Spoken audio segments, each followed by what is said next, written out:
Ida for confronting my boyfriend about a note from his ex and considering leaving him? I, 28F, never thought I'd be posting here, but recent events have left me questioning everything about my relationship and myself. I've been with my boyfriend Steve, 30M, for 2 years, and we've been living together for the past 8 months. Everything seemed perfect until yesterday when I stumbled upon a note that has turned my world upside down. For context, I'm a software developer working from home, and Steve is a marketing executive. We met through mutual friends at a New Year's Eve party, and it felt like love at first sight. Steve was charming, attentive, and seemed to tick all the boxes of what I wanted in a partner. Our relationship progressed quickly, and moving in together felt like the natural next step. Yesterday, while Steve was at work, I decided to do a deep clean of our apartment. As I was organizing the kitchen cabinets, I found a folded piece of paper tucked away in the far corner of the highest shelf. Curiosity got the better of me, and I unfolded it. What I read left me stunned. Dear Steve's future girlfriend. I know it's you reading this because he'd never clean back here. I'm putting this here because I'm leaving him soon and want to warn you about him. He will not clean, he will not listen, he will make everything feel like it's your fault. It's not your fault, he's just an incompetent man. I'm leaving him, I suggest you do the same. Best wishes, Natalia. I stood there, reading and rereading the note, my mind racing. The handwriting looked old, and I remembered Steve mentioning that his last serious relationship ended about 5 years ago. Could this be from that ex-girlfriend he rarely talked about? As I thought about it, I realized that the note had struck a chord. Over the past few months, I had noticed that Steve's contribution to household chores had been steadily declining. When we first moved in together, the division of labor was roughly 50-50. But lately, it felt more like 70-30, with me shouldering most of the responsibility. I'd find myself constantly reminding him to bring his dishes to the sink or take out the trash. There were times when I'd come home from a grocery run to find dirty plates with moldy food still sitting on the coffee table. I'd been chalking it up to work stress or forgetfulness, but now I couldn't help but wonder if there was a pattern I'd been ignoring. When Steve came home that evening, I decided to confront him about the note. I thought it would be best to be direct and honest, so I showed him the paper and asked for his side of the story. His reaction was not what I expected. Steve's face contorted with anger as he read the note. Without warning, he ripped it to shreds, scattering the pieces across the kitchen floor. Don't listen to this bullshit, he spat out. Natalia was crazy and manipulative. She's still trying to ruin my life after all these years. I was taken aback by his vehemence. Steve, I said, trying to keep my voice calm, I'm not accusing you of anything. But you have to admit, the fact that you never found this note in 5 years is concerning. It means you've never cleaned that cabinet. So what? He retorted. It wasn't a problem before you found that stupid note. Can't you see? This is exactly what Natalia wanted. She's manipulating you from the past, and you're letting her win. I tried to steer the conversation back to the real issue. Look, Steve, forget about the note for a second. I've noticed that you've been cleaning less and less since I moved in. I think we need to have a serious conversation about dividing household responsibilities. But Steve wouldn't hear it. He kept insisting that I was letting Natalia's words cloud my judgment, that I was choosing a crazy ex's opinion over our 2-year relationship. The argument escalated, with Steve growing increasingly defensive and me feeling more and more frustrated at his refusal to address the actual problem. Finally, feeling overwhelmed and unheard, I decided I needed some space. I'm going to stay at Sarah's tonight, I told him, referring to my best friend who lived nearby. I think we both need some time to cool off and think about this. Steve's demeanor changed instantly. He went from angry to pleading. Baby, please don't go, he begged. I'm sorry you felt like you had to bring this up, but you can't let a stupid note ruin what we have. What about our pets? You can't just leave us. I stood my ground, though my heart was heavy. It's just for tonight, Steve. I'll be back tomorrow, and we can talk more then. As I packed an overnight bag, Steve alternated between sulking silently and trying to convince me to stay. When I finally left, he sent me a text that made my stomach churn. It's an asshole move for you to take a note over our 2-year relationship and to leave me and our pets alone. I thought you were different, but maybe you're just like Natalia after all. That night at Sarah's, I couldn't sleep. My mind kept replaying the events of the day, trying to make sense of it all. Had I overreacted? Was I letting an old note influence me too much? But then I thought about how Steve had been acting lately, not just with the cleaning, but in other aspects of our relationship too. I realized that there had been subtle changes over time. Steve used to be so attentive, always asking about my day and remembering little details. Lately, though, it felt like pulling teeth to get him to engage in a meaningful conversation. When I'd bring up issues, like the cleaning, he'd either brush them off or turn them around on me, making me feel like I was nagging or being too demanding. The next morning, I decided to make a list of specific instances where I felt Steve had neglected his responsibilities or dismissed my concerns. It was longer than I expected. 1. Last month, he promised to deep clean the bathroom but only wiped down the sink and mirror. 2. He often leaves his dirty laundry on the floor, even though the hamper is right there. 3. When I asked him to help with meal planning, he said it was women's work and laughed it off as a joke when I got upset. 4. He forgot my birthday last week and tried to gaslight me by saying we had agreed not to celebrate birthdays anymore. 5. Whenever I try to discuss our future, like marriage or kids, he changes the subject or says I'm pressuring him. Looking at this list, I felt a knot form in my stomach. Had I been ignoring red flags all along? I thought about reaching out to Natalia. Her name was unique enough that I could probably find her on social media. But would that be crossing a line? Before I could decide, I received another text from Steve. Babe, I'm sorry about last night. I overreacted. Please come home so we can talk this out. I miss you and the pets miss you too. Let's not let my crazy ex ruin what we have. I stared at the message, conflicted. Part of me wanted to go back and pretend none of this had happened. But a growing voice inside me said that I needed to stand my ground. I texted back. I'll be home in an hour. We need to have a serious conversation about our relationship and shared responsibilities. Please be ready to listen without getting defensive. When I got home, Steve greeted me with a bouquet of flowers and a contrite expression. I'm so sorry, babe, he said, pulling me into a hug. I was an ass last night. Can we start over? I accepted the flowers but steeled myself for the conversation ahead. Steve, we need to talk about more than just last night. There are some serious issues we need to address. We sat down on the couch, and I took a deep breath before starting. First, I want to apologize for confronting you with the note without thinking about how it might make you feel. That wasn't fair of me. Steve's face lit up. See? I knew you'd understand. That note doesn't mean anything. Let's just forget about it and move on. But I wasn't finished. However, I continued, finding that note made me realize that there are problems in our relationship that we've been ignoring. The cleaning is just a symptom of a larger issue. I pulled out the list I had made and started going through it. With each point, Steve's expression darkened. When I finished, he exploded. I can't believe this, he shouted. You're acting just like Natalia with your stupid lists and complaints. Is this what you've been doing at Sarah's? Plotting against me? I tried to remain calm. Steve, this isn't about plotting against you. These are real issues that are affecting our relationship. We need to work together to solve them. But Steve wasn't having it. He paced the room, alternating between anger and self-pity. You don't understand the pressure I'm under at work. I'm doing my best, but it's never enough for you, is it? Just like it was never enough for Natalia. As he ranted, I felt a chill run down my spine. His words were eerily similar to what Natalia had written in her note. He will make everything feel like it's your fault. I tried one more time to redirect the conversation. Steve, can we please focus on solutions? What if we made a chore chart or set aside time each week to clean together? He scoffed. A chore chart? What are we, children? I don't need you micromanaging me in my own home. At that moment, something inside me snapped. I stood up, my voice shaking but firm. This is our home, Steve. Not just yours. And if you can't see that we need to work together to maintain it, then maybe we need to rethink this living arrangement. Steve's face went pale. Are you breaking up with me? Over cleaning? I shook my head, feeling suddenly tired. No, Steve. Not just over cleaning. Over your inability to listen, to take responsibility, and to be an equal partner in this relationship. He started to say something, but I held up my hand. I think I need some more time away to think about things. I'm going to stay with Sarah for a few days. As I moved to leave, Steve blocked the door. You can't leave, he said, his voice low and dangerous. We're not done talking about this.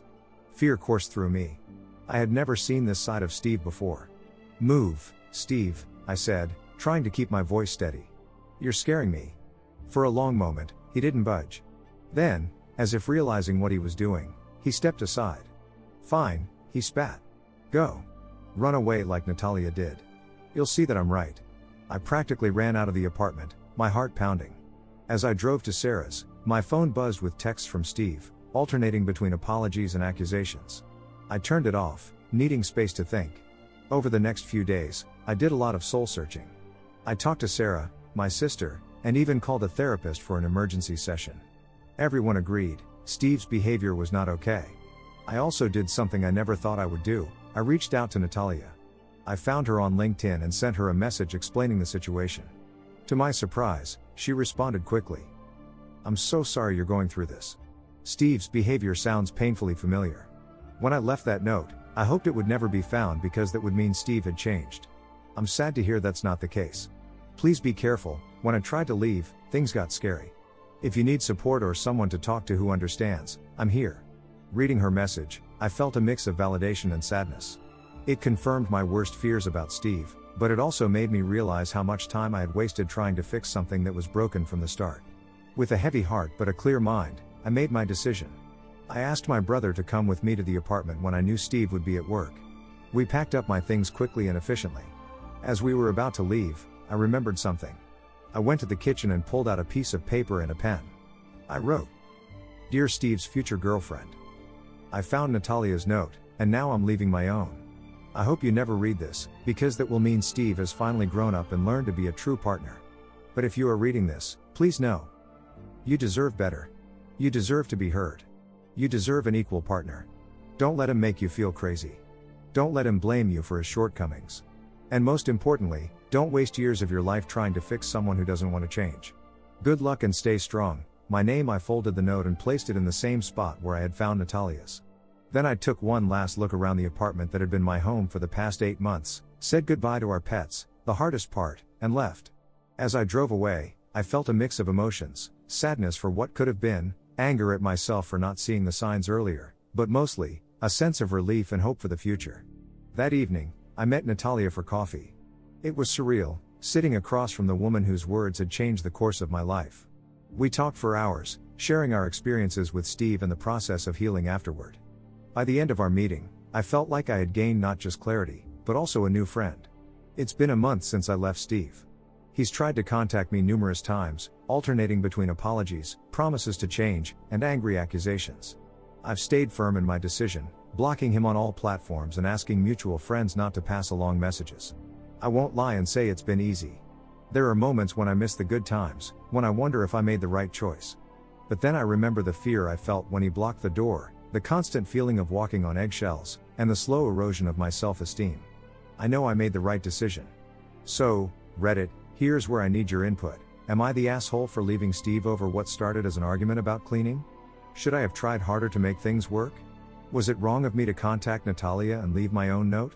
I'm still processing everything that happened, and while I believe I did the right thing, a small part of me wonders if I overreacted. Your thoughts and perspectives would be greatly appreciated. Edit. Wow, I didn't expect this post to blow up like it did. Thank you all for your supportive comments and helpful insights. To address some common questions. 1. Yes, I made sure our pets are okay. Steve's sister is helping him take care of them, and I get updates through her. 2. No, I haven't told Steve about meeting Natalia or leaving my own note. I think it's best to maintain no contact. 3. For those asking about red flags I might have missed earlier, in hindsight, there were some, like how he'd often make jokes at my expense and then say I was too sensitive if I got upset. But he was also very good at love bombing, so those moments were often overshadowed by grand gestures. 4. To those sharing similar experiences, I'm so sorry you went through that, and I hope you're in a better place now. Your stories have helped me feel less alone in this. 5. And to those telling me to be careful, thank you for your concern. I've taken steps to ensure my safety, including changing my routine and informing my workplace about the situation. Thank you all again. Your support means more than you know. Update, Aita for confronting my boyfriend about a note from his ex and considering leaving him? Hello everyone. It's been about 3 months since my original post, and a lot has happened. I want to thank you all again for your support and advice. It truly helped me during one of the most challenging periods of my life. Here's what's been going on. Living situation. I've officially moved out and found my own apartment. It's smaller than the place I shared with Steve, but it feels like home. I've been enjoying decorating it and making it truly mine. The best part? Everything stays clean because I clean it, and there's no one to undo my efforts. Steve, unfortunately, things with Steve got worse before they got better. After I moved out, he escalated his attempts to contact me. He would show up at my workplace, send messages through mutual friends, and even tried to contact my family. I had to file for a restraining order, which was granted based on his behavior and the incident where he blocked the door. The day after the restraining order was served, I received a long email from Steve. For the first time, he seemed to take responsibility for his actions. He apologized for his behavior, both during our relationship and after, and said he was seeking therapy to work on his issues. While I appreciate his efforts to change, I made it clear that our relationship was over and asked him to respect the restraining order. Natalia and I have continued to stay in touch. We've developed a friendship, bonding over our shared experiences. She's been an incredible support system, helping me recognize and unpack some of the manipulative behaviors I had normalized during my relationship with Steve. In a twist I never saw coming, Natalia introduced me to her brother, Mark. We hit it off immediately and have been on a few dates. It's still very new, and I'm taking things slow, but it's nice to be reminded that there are kind, respectful men out there. Therapy. I've been seeing a therapist regularly to work through my experiences with Steve and to understand why I stayed in that situation for so long. It's been eye-opening and challenging, but I feel like I'm making progress. I'm learning to set better boundaries and to recognize red flags earlier. The notes. Remember how I left my own note in the apartment for Steve's potential future girlfriend? Well, I recently learned from a mutual friend that Steve has started seeing someone new. Part of me hopes he's changed and that she'll never find those notes. But a bigger part of me hopes that if he hasn't changed, she'll find them and get out before investing too much time. Work and personal growth. I've thrown myself into my work and personal development. I got a promotion at my job and have started taking classes to further my skills. I've also picked up painting as a hobby, something I'd always wanted to try but never made time for when I was with Steve. Mutual friends. This has been one of the trickier aspects to navigate. Some friends chose sides, others tried to stay neutral. I've distanced myself from those who tried to pressure me into reconciling with Steve or who dismissed my experiences. It's been hard, but I've also strengthened some friendships and made new ones. The pets. This is the part that still hurts the most. I miss our pets terribly. Steve's sister sends me updates and photos occasionally, which is bittersweet. I'm glad they're being taken care of, but it's hard not to be part of their lives anymore. I'm considering adopting a cat of my own when I feel more settled. Reflecting on everything that's happened, I realize now more than ever that I made the right decision in leaving. Yes, it was sparked by a note about cleaning habits, but it was about so much more than that. It was about respect, partnership, and feeling safe and valued in a relationship. I won't lie and say everything is perfect now. I still have moments of doubt and sadness. I'm still working on rebuilding my self-esteem and learning to trust again. But overall, I feel lighter, happier, and more like myself than I have in years. To anyone who might be in a similar situation, trust your gut. If something feels off, it probably is. You deserve a partner who listens to you, respects you, and shares responsibilities with you. Don't settle for less. Thank you again, Reddit, for all your support and advice. It truly made a difference in my life. Edit. Wow, I'm overwhelmed by the response to this update. Thank you all for your kind words and continued support. To address a few common questions. 1. Yes, I'm being careful with the new relationship. Mark knows my history and is very understanding about taking things slow. 2. For those asking about the legalities of leaving the note, I've consulted with a lawyer, and they assured me it's not illegal. It's no different from leaving a note for a roommate. 3. To those in similar situations, many of you have reached out sharing your own experiences or asking for advice. While I can't respond to everyone individually, please know that you're not alone. There are resources available, and it's never too late to seek help and make a change. 4. About Steve's new girlfriend, some have suggested I try to warn her. While I understand the impulse, I don't think it's my place to interfere.